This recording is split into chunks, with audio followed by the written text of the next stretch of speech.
mbokk yi salaamaaleykum wa rahmatullahi wa barakaatu. ma bëggoon a leeral tuuti rek lu jëm ci coow yi nga xam ne fan yii ñu ngi koy coow muy mbirum affaire dépose visa yi wala demande de visa yi ak affaire rendez-vous yi. li may njëkk a wax mooy sénégalais yu bari nañu bàyyee wax damay ñaani visa ñu visa dañuy demander visa demande ci biir demande boobu dañ leen di jaay visa bi. parce que li ñu leen di laaj ci xaalis tubaab bi xool nañ ba xam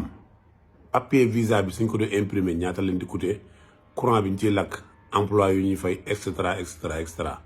ñu calculer ko ne temps ngay fay ñu def ñu pour ñu mën a defaral la visa bi. loolu soo ko fayee normalement suñ la defaralul visa dañ la ko war a delloo soit ñu delloo la moitié wala delloo la ci dara parce que au moins am na ay nit ñu traité sa dossier. am na ay nangam mais mënoo imaginer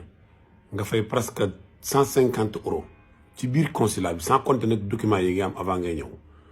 documents yooyu tamit maanaam liñ lay laaj ñoo la gën a xam ne boo ko indee tamit du yu baax parce que amul sens ñu la koy laaj. nit suy demander visa su fekkee visa tourisme la da nga koy laaj fu mu jëm adresse wala hôtel argent de poche. su la ko joxee yor loo xam te ni mën na ci dund def ci tourisme moom amatul sens nga koy laaj beneen papier parce que papier yi nga koy laaj ci réew mi la nekk te moom fee la jëm.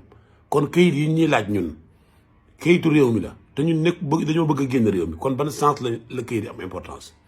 le visa question garantie la question wane ni kii may jox visa bi maanaam am na ay activités yu nekk ci biir réew mi soit su demee fee du fa tumuranke su demee fee du fanaan ci mbedd mi su demee fee mais affaire dem ñëwaat moom kenn ku nekk xam ne kuy dem ku nekk ñëwaat nga bëgg. beneen bi mooy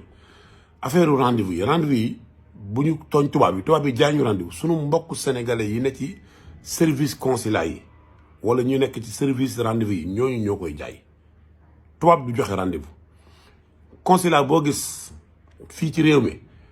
bu fa fukki nit nekkee am na ñeenti sénégalais yu fa nekk parce que loolu ci loi bi la bokk. ñooñu ñoo gën a xam réalité dëkk bi ñooñu ñooy def arnaque yi sunu mbokk sénégalais yi fa nekk du ñëpp nag mais ñoo koy def waaye amul benn tubaab bu jógee bitim réew ñëw fii di jaay ay rendez-vous wala bu ko defee ci sénégalais la ko royee. kon rendez-vous yi ñuy jaay sunu mbokk yi ñooñu koy jaay.